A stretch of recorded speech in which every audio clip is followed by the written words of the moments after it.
Welcome to the Navigating Cancer Together podcast. My name is Talaya Dendy. I am a 10-year cancer thriver, cancer doula, and owner of On the Other Side. I use my experience to help others get on the other side of cancer. This podcast is about sharing stories, resources, and information about all things related to cancer and wellness. I interview guests from all walks of life who are living with cancer, caregivers, and those who made it on the other side. Also, I talk with organizations, healthcare professionals, and experts in the health and wellness spaces who offer complementary and integrative care. Join me. We are in this together. Hello, and welcome to Navigating Cancer Together. I am your host, Talaya Dendy. Today, we have the amazing Anna Leonarda with us today, and she's going to talk about a very taboo topic that we simply need to talk about. Anna is a 9-year breast cancer survivor who resides in Chicago, Illinois, with her 2 children. For most of her adult life, Anna struggled with painful intercourse. The side effects from her cancer treatment only exacerbated her symptoms. After her divorce, she wondered how she would enter the dating world with these sexual limitations. Anna found she wasn't alone, and so she decided to create a dating app that takes sexual expectations out of dating. Don't we need that? The app is called Entwine. Anna, thank you so much for joining us today. Thank you for having me. My pleasure. I am so excited to talk about this topic. It's one that causes a lot of people grief and shame. That's why it's so important to just talk about it out in the open, Anna. Anna, please tell us more about your cancer journey. Sure. So when in my younger years, my teenage years, I had endometriosis, and that can cause irregular periods, painful intercourse, and heavy periods, cramping, everything. So I dealt with that. And when I became sexually active, I would notice that it was painful. So I would go to the gynecologist and she would say, well, just have a glass of wine and relax, you'll be okay. And I'm thinking, okay, I'm married, I'm in my 20s, and intercourse hurts. I'm like, what am I supposed to do? So I kind of dealt with the pain. And then I went to another doctor a couple of years later, and the same thing. I'm like, my libido's diminishing. It's painful intercourse all the time, and I don't know what to do. And same thing, have a glass of wine, just relax. My friends would be like, you're maybe with the wrong person. And I met my ex-husband when I was in 8th grade. So I was with one person all my life. So I'm like, well, I'm not going to go cheat on him to find out if that's what the reason is. Mm-hmm. So I dealt with the pain for a while, and I had 2 kids, thankfully. One's 19, one's 14 now. And over time, I kept dealing with the pain, and I had at least 3 or 4 doctors tell me the same thing: just relax, just relax. That's what's wrong with you. You need to relax. Okay. So one day I just couldn't have intercourse anymore. And prior to that, tampons hurt. Like, why do tampons hurt? You know, I thought it was normal. I don't want to talk about it with my friends. It was embarrassing. So I just didn't tell anybody. And then, so I was attempting to have intercourse and nothing would go in. And I was like, something's wrong with me. It's like hitting a wall. And so I went to the doctor, a new doctor, and she's like, you have vaginismus.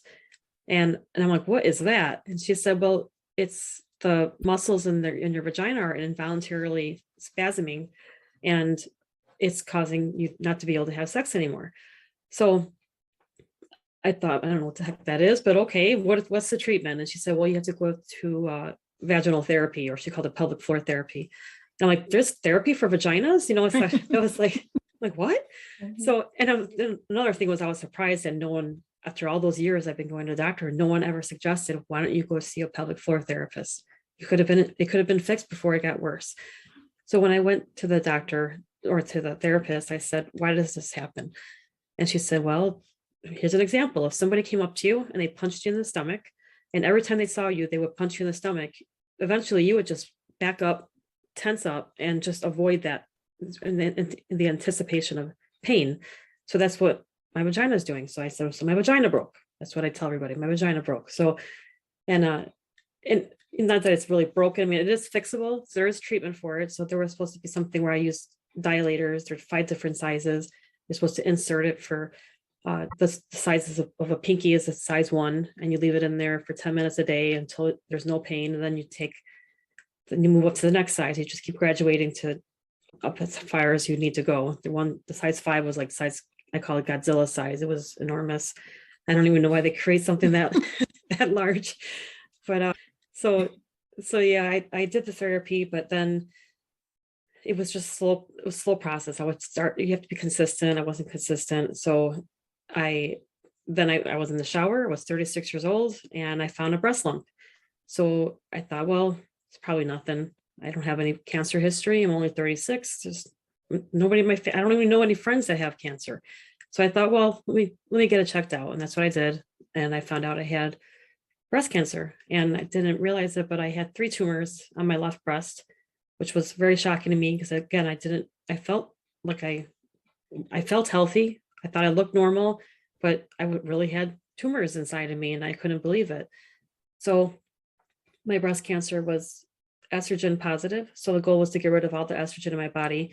So I had a one-sided mastectomy, eventually had a double mastectomy, and a total of 6 surgeries for reconstruction and 7 surgery for a total hysterectomy.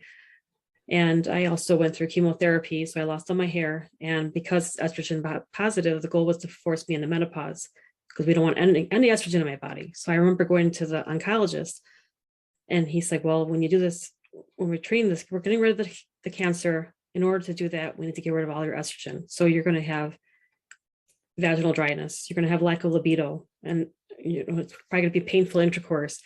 And I just stared at him. I'm like, I don't think it could get any worse. Because I've been dealing with this. I never enjoyed sex because it was always painful. So I'm like, now it's going to get worse. So, and it did. The pain was just like, I mean, not that didn't even attempt to do intercourse, but even just trying to use my dilators, even after the cancer, was just like, it hurt too much. And like, I was back to size 1 and it was such a slow process in the vag. So I remember going to the oncologist and I told him, what are the side effects of the chemo? And he's like, well, your breast cancer is estrogen positive. So the goal is to get rid of all your estrogen in your body. And it can cause painful intercourse, lack of libido, and vaginal dryness. So I thought, well, it can't get any worse than that. And it sure did. So I was pretty, intercourse was still impossible, but even just to use the dilators, it was something that I just didn't want to do anymore because I just went back to size 1 and it was just frustrating. It was very frustrating. So I'm like, okay, I took my breasts, my uterus was gone. I have no sex drive. And then I'm married, so I'm married for 20 years. And I thought, what am I supposed to do? There's other forms of being intimate, but it's just, it could of course affect any relationship. Mm-hmm. But so then I did end up getting divorced after a 20-year marriage, not because of that, but okay, good. There was other reasons. But so then I thought, what am I going to do?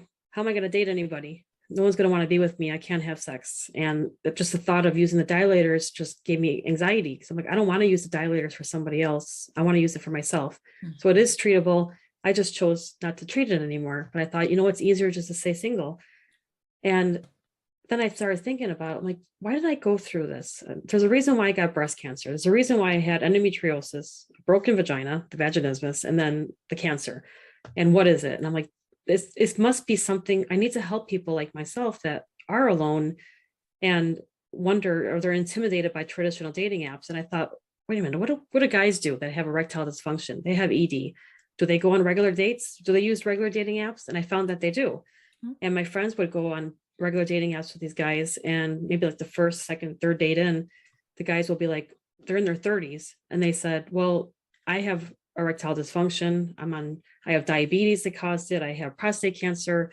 I have PTSD. I'm on antidepressants. It's like all these different reasons of why they have erectile dysfunction. And I was like, did you save their number? Because, that would be like a perfect mate for me is to have a guy that can't have intercourse. So I thought about that. I'm like, what kind of pressure those guys have? They would go on these dates and like, they're probably wondering, when am I going to tell the person that I'm dating that I can't have intercourse? Are they going to reject me? Are they going to am I going to get embarrassed? Are they going to make fun of me? Who knows what it is? So are they staying single because they're scared and they don't want to be embarrassed anymore? So then I thought, that was true. I started doing research. There's 30 million men in the US that have erectile dysfunction. And worldwide, there's approximately 320 million men. So I thought, this is a huge problem, but nobody's talking about it.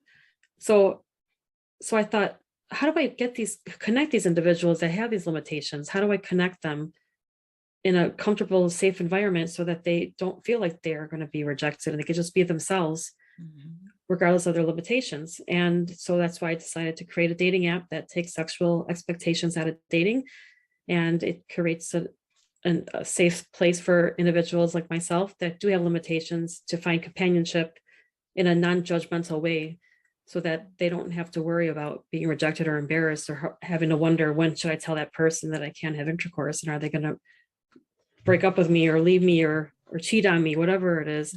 So I didn't realize how taboo the topic was. I mean, I guess I never talked about my sexual dysfunction until now. I walk around, I'll probably get a shirt that says my vagina's broken, ask me what that means. But but even just yesterday, I was talking to this gentleman, and I told him about my app, and he's like, what kind of app is this? I told him, I explained it to him, and he admitted to me, he's like, I have ED, I have erectile dysfunction, and I don't want to date anybody. I'm scared.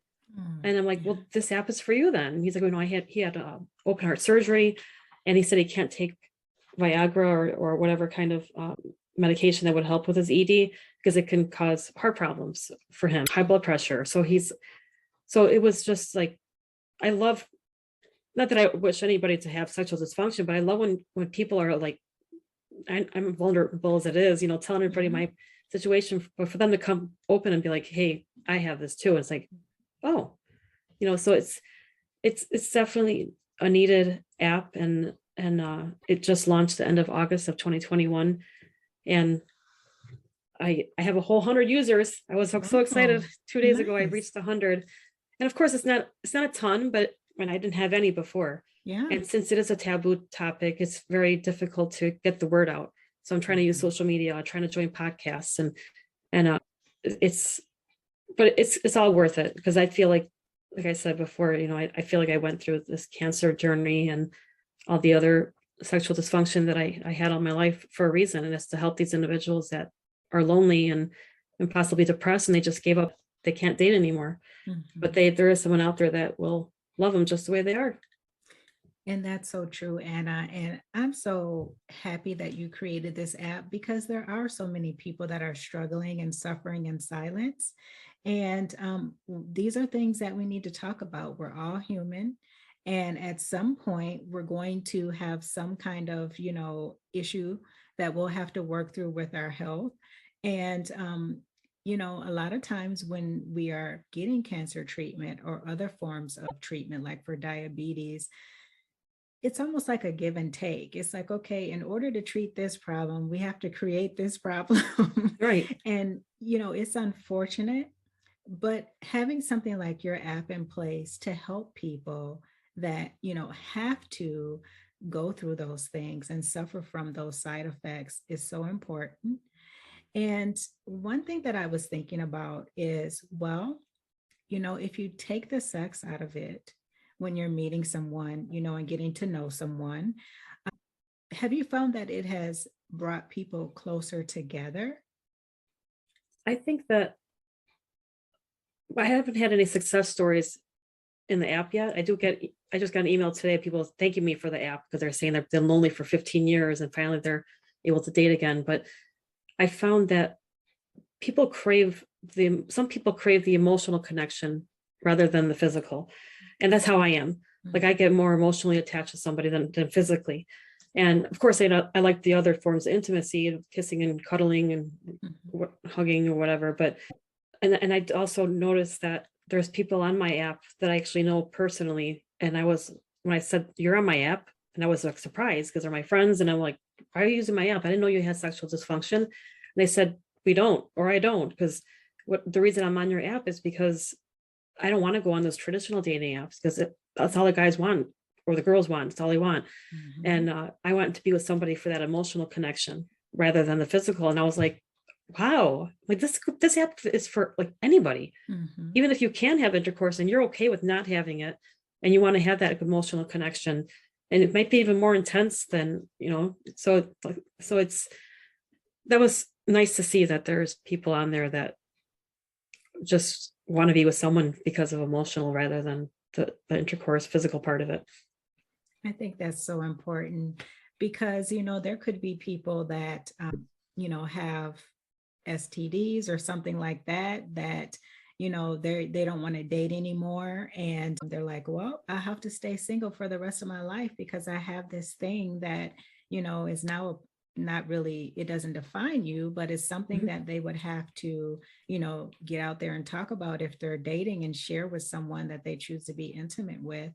I could see your app being a great app for those people as well, because everyone that's getting on the app, I'm assuming, is understanding that the focus is not on sex. It's Right. it's really about coming together and getting Mhm. to know one another. Exactly. I love that. And And of course, all intimacy is not off the table. It's just intercourse is something that maybe possibly may not happen. Maybe they both have sexual dysfunction. And when they meet, they might decide at the same time to treat their sexual dysfunction. So Mhm. maybe there's a guy that doesn't want to use penile injections or doesn't want to put a penile implant. There's all these options for the guys that maybe they don't want to do the treatment, but maybe when they meet the right woman or man, they'll decide, well, let's work on this together. Maybe we can make this, do the therapy together or whatever. So it's that I can't wait to hear the stories that are going to be start coming in and just, Mhm. stuff like that, or just even just saying like, people have been single for so long and now they finally found someone that just understands them. Right. And I'm interested too to hear more about that. And so you can always come back on the show, because that's what helps people to feel like they're not alone, is to say, hey, this person went through the exact same thing and they were able to find love. And so sharing those kind of things are so important. One thing that I'm very curious about, Anna, is when this idea came to you about creating the app, who did you initially share your idea with and what was their response? That's a good question. I don't remember who I told. I was very scared to tell anybody because Yeah. I didn't want someone to be like, that's a stupid idea. So I I remember telling my ex-husband about it. And because he's a CFO. So he when I remember going up to him with my piece of paper because I was a stay-at-home mom before, and I worked part-time at a doctor's office as a medical transcriptionist. So I'm like, oh my God, I'm crazy. I'm crazy. I'm crazy. What am I doing? What am I doing? I'm about to tell him. I was like kind of nervous. So I'm like, so I thought of this idea, and he's just like, this is brilliant. He's like, why did you think about this before when we were married? I'm like, well, because I didn't think about dating, you know. So so then and initially, because I'm very very shy and like, Mhm. lack confidence, or I did. Now I'm just like, watch out, I'm a badass bitch, everybody. That's So okay. so but that's what I needed. I needed people to say like, this is a great idea, this is genius, because I didn't know. I'm like, I don't think this is a good idea. I think this is over my head. I don't know what I'm doing. So I'm kind of winging it, learning how it as I go. I don't have I'm doing this all on my own. I funded this on my own. I got taken advantage of by my first app developers. I almost gave up. Mm. But what I would do is when I got discouraged and I thought, okay, I'm not going to be able to do this, I'm not going to be able to afford it, then I would talk to somebody about it, and then they'd be like, oh my gosh, that's such a great idea. Yeah. That's genius. And then when I keep hearing that, I'm like, you know what? It's right. You're right. You're right. This is needed. Mhm. And I don't, and some people are like, oh, you're going to be rich. I'm like, I don't care about the money. I just want, I think I'm going to feel rich with people telling me, like the emails that I'm already getting, this Mhm. app is amazing. I'm going to finally meet somebody that I've been single for 15 years, or this man had something called Peyronie's disease, where it's abnormal curvature of the penis. Mhm. And he said that he's been single for so long because he says he feels like a fraud to these women, because he'll go on these dates, and then after like the third, fourth date in, he'll say, I have Peyronie's disease, I can't have sex, there was painful intercourse or whatever it is. And then he said these women just like, kind of like look at me like I'm, I have two heads, and then just like they just don't want to talk to me anymore. Mm. So now with your app, it gave me hope. I get to go on it and not have to worry about even explaining it. Just Mhm. assume that maybe I can have intercourse, and then down the road, they can tell them what their limitations are if they wanted to, but it could be even sexual trauma. There's just so many different that demographic is just, there's a lot of people I need to reach. That's so A little true. overwhelming. That's true. And, people that have, gone through cancer treatment or, had a hysterectomy, for anyone really, like you just said, it offers hope that, there is life after that experience that I went through. Sometimes you feel like, well, I had to give up this to be alive, or I had to do this particular thing to be alive. And you felt like you've given up so much already. But then to see an app like this that gives you hope and say, you know what? I could still get out there and potentially meet my future partner. And so it's needed. So keep going, Anna. Keep doing what you're doing. Thank you. And I just want to applaud you for stepping out there and talking about something that is taboo, or people are kind of hesitant to talk about it because the way sex is portrayed today in society and on TV, but there's so much more to it. And It's I true. think that's what your app is saying, that, hey, there's way more than the physical aspect of it. And I think that's important to share as well. So after I got divorced, I started going out and meeting new people, and I wanted to kind of test to see how would it be if I was going to go on a date with somebody. How would that conversation be? What I would do is, if I would meet somebody and the guy would be like, "Hey, you want to go out?" I'm like, "Let me tell you about this app I created and this condition that I have." So some of them are just extremely insensitive, and it just reminds me of why I need to create this app. So I'll tell a guy I can't have sex, and he goes, "Oh, that's okay. You have other holes." I heard that, I don't know, 3 or 4 times already. Wow. And then, or what about anal? It's like, you haven't even bought me a steak dinner yet, and you're asking me if I want to do anal. So I was like, so then, or you have the perfect reason why a guy wouldn't want to be with you, or don't ever date anybody or be with anybody because you'll never make them happy. It's like, so I thought I'm like, wait a minute. I can handle that. I'm not crying. And, but if somebody hears that initially, they may never want to date again. They're never going to tell anybody about their condition. But for me, I'm just like, this is just, it's a reminder to me. It's say this is needed because there's people out there that have heard all this horrible, insensitive comments. And I feel like this is their answer, is that the Entwine app is that for them. So no, the cards are on the table right away. Intercourse may not be a possibility. If that's a problem with you and you need that in a relationship, then don't use my app. Well said. Well said. Anna, you touched on erectile dysfunction. One thing I wanted to ask you is, if someone suddenly has ED, what do you suggest they do? Like, what are some of the warning signs or underlying conditions? I was learning recently that erectile dysfunction, if somebody just all of a sudden has it, it could be a warning sign. It could be something where they have clogged arteries, they're about to have a heart attack, they could be having a stroke soon. So if you do find, if there is a guy out there listening, or somebody's partner that knows that they're going through this, have them get checked out, because it could just be as simple as maybe your blood pressure's off. If it doesn't mean that it's cancer right away, it doesn't mean that it's inevitable that you're always going to have erectile dysfunction. It just could be a warning sign too.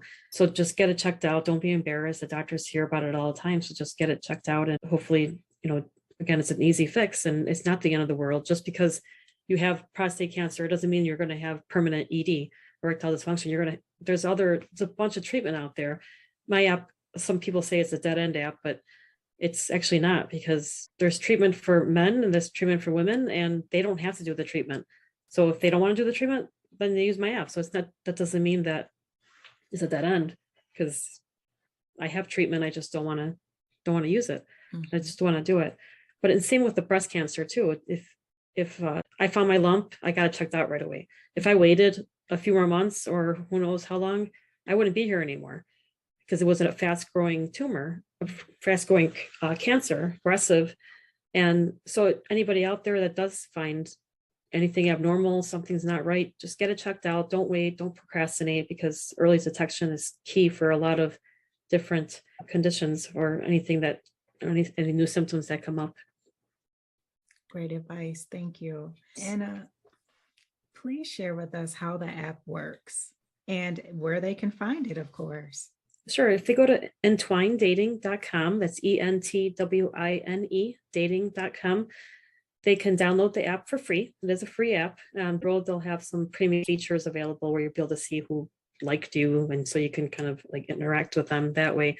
So when they go on the website and they download the app, they can just put in their information, their basic information, their birth date and their location. And it will have a heart and a little X next to the picture, underneath the picture. And then you can hit heart if you like the person, X if you don't. And then if they like you back, then you'll be able to message them and have a conversation to decide if you would like to meet in person or not. But right now it's a pretty basic app just because it is self-funded. So like there's not too many filters in there. So you don't have to disclose what your limitations are. Even if you have any limitations, you may not even have sexual limitations, but you can put a little information of what you do for hobbies and everything. But you do not have to tell anybody what your limitations are until you meet them. Then it's up to you. So there's no pressure there either. Wonderful. I like that because everybody is coming on the app for pretty much the same reason in some form or fashion. So, why make it initially something that you have to share up front, get to know people. And again, that's another example of this app kind of encourages people to get to know each other first. That's what I like about it. I like that. Thank you. Because like you said, I've heard stories of how some of the other apps work and so, how things can go bad quickly. And it's like, Right. I think that this is a step in the right direction because we need to get more back to human connection and emotional connection and taking the time to get to know each other because in my mind, that's a form of healing too, because so many people are suffering from that. It's true. Even I'm in an erectile dysfunction group on a support group on Facebook, and I saw a gentleman post on there, I don't know why I'm living anymore. No woman will ever want to be with me. I have ED. And then there was other people commenting and saying like, this is a common thing for veterans that they have PTSD, they have sexual dysfunction and they're suicidal. And they find out like weeks before they committed suicide, they found out that they were actually talking to the therapist about how they're lonely and depressed because of their sexual dysfunction. It's like, I got to reach veterans. I got to reach urologists. I got to reach cancer centers just to see that comments. It's like, oh my gosh, this is heartbreaking. Like there's people that are suicidal and they just think there's no hope. And so they have to hear about my app. And it's, like I said, it's free. I got to get the word out as quickly as I can. So that's why I'm grateful that you have me on your show to allow me to talk about my story and my app and increase awareness and try to end the taboo or the stigma of sexual dysfunction. I think it's so important because it's something that unfortunately can have a huge impact on women for sure when they go through cancer treatment and men, other kinds of treatment, as you mentioned. And sometimes I've heard stories where people have agreed to have a certain type of cancer treatment, but their healthcare team or their doctor didn't share with them that it could potentially affect their sexual life and abilities. And then they're left wondering, well, what is going on with me? And, maybe they didn't freeze their eggs so that they could have children later because they weren't told that, the treatment could have an effect on them like that. There's so many different things going on, lack of information, lack of correct information, simply not talking about things, lack of education. Could you please say it for me? Vaginismus. Vaginismus. I never heard of that before. I didn't either. And there's like Yes. 7,000 women in Facebook support group that have it. And I just couldn't believe it. I'm like, I'm not alone. Didn't know it. I've never heard that word before. And I'm just like, wow, we need to know about these things. Even if we're not going through it, maybe one of our friends are or one of our family members. And just hearing from you and hearing about the psychological effects that it could have on people, it's important that we know about these things. We don't have to be well versed on them, but we need to know that they exist. Right. And there's this thing when I talk to some guys about the app, they ask them, do you know any of your friends that have sexual dysfunction? No, we don't talk about that. I'm like, well, yeah, I know you don't. That's what it is. Like, I think women kind of are a little bit more vocal about it. And I actually met a girl a couple weeks ago. She's about to get married. And I told her about my app and she goes, you know what? It really hurts when I have sex too. And I said, did you go to the doctor? She's like, yeah, I did. And she just told me to have a glass of wine and just to, I just too nervous. I'm like, oh my gosh. Oh, And she's like, I'm actually bleeding when I have sex. And she told you to have a glass of wine. Like, so I told her, we exchanged information. I said, I'm not a doctor, obviously, but just go to a different doctor and talk to them about it. Cause that's got to stop too. This, mhm. have a glass of wine or relax. If someone comes up to you and says, this hurts or tampons hurt or whatever, don't just blow them off. It's just sad that it's actually healthcare professionals that are saying to have a glass of wine. Okay, I'm just going to get drunk and then you can have sex, Anna. Yeah, that's odd, especially if a person is bleeding. That's major, I would assume. Right. You talked about pelvic floor therapy. Where would you recommend people start with getting more information about that? I know there's a lot of, like, if you go to your gynecologist, you should be able to ask them, who should I go to for pelvic floor therapy? I know there's even websites out there. I'm not sure if it's any specific ones, but they can go on there and type their city and state, and they can find their closest pelvic floor therapists in the area, and they can at least examine them and just find out if they have even a condition, so instead of just getting blown off and getting instructed to get what kind of wine to get at the store. Yeah, that's bizarre and unacceptable. Quite there, it has to be done better than that. I just want to thank you for opening up and talking about this because, like you and I'm sure there's other people that have never heard of that before, or they know people who have erectile dysfunction, men out there. Anna is someone that is willing to support you. She has an app to support you. I'm glad that you brought this to the show, Anna, because there's one thing that for sure, and there's a lot of men out there that don't want to ask for help. They don't want to be viewed as weak or unmanly. You're a great example that there are people out there that are not judging you, and there are people out there that want to help you so that you can live your best life and be happy. On that note, Anna, is there anything else that you'd like to share? I would like to also say, if you are somebody that is going through this and you have been alone, just realize that there is someone out there that will understand your sexual limitations, and you do deserve to be loved, and nothing is ever worth ending your life over.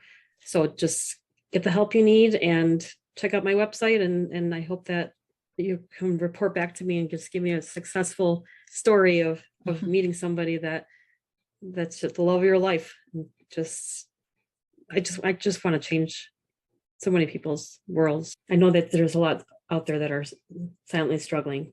Thank you, Anna.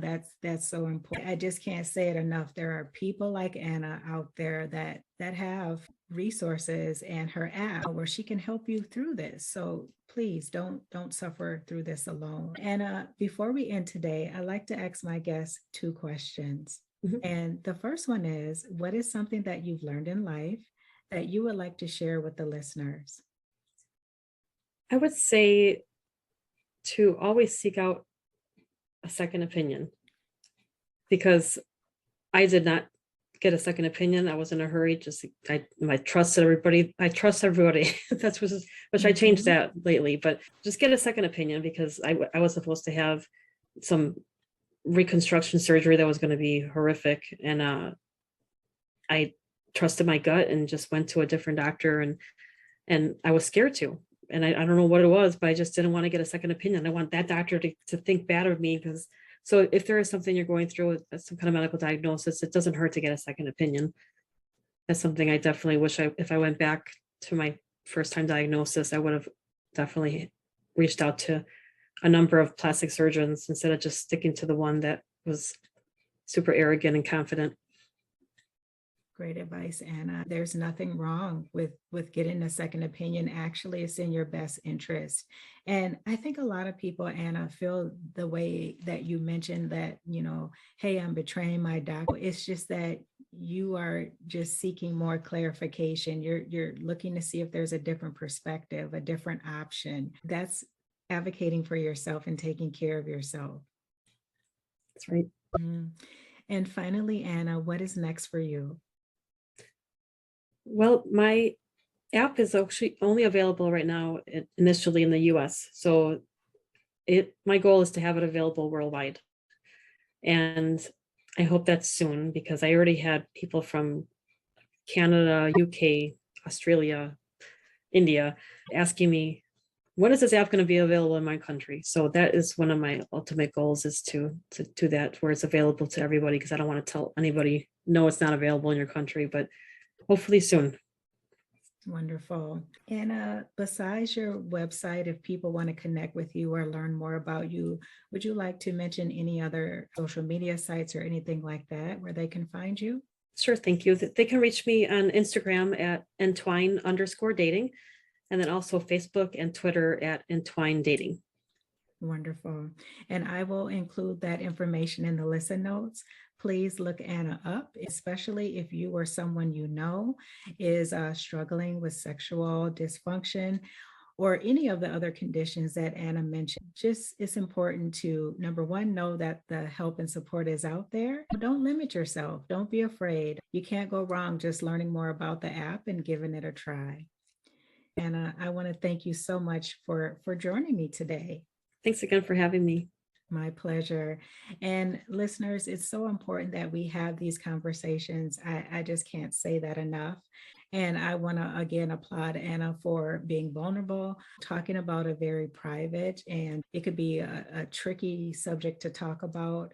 And so use Anna as an example that it's okay to share the things that you're going through and struggling with, because it can help someone else. Anna, I just wish you the best with everything. Thank you very much. You're welcome. And before we end today, I'd like to give a shout out to the listeners. That is it for this Wednesday. Thank you so much for joining us. And until next time, let's keep navigating cancer together. Take care. Thanks for listening to this episode of Navigating Cancer Together. I hope you enjoyed it. Please be sure to subscribe. And if you appreciate the show, drop a positive rating and review on Apple Podcasts or Spotify. For notes from the show, visit ontheotherside.life and check out the podcast section. After you check out the show notes, head over to my gift shop and show yourself or someone special in your life some love with gifts of encouragement, hope, and positive affirmations. I would love it if you joined us for the next episode. Talk to you soon.